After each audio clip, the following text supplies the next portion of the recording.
చక్కని సీతకి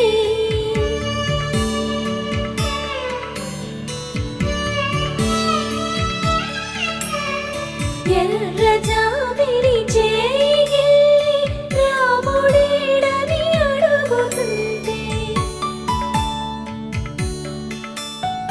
చూడలేదని పెదవి చెప్పే చెప్పలేమని కనులు చెప్పే నల్ల పూసైన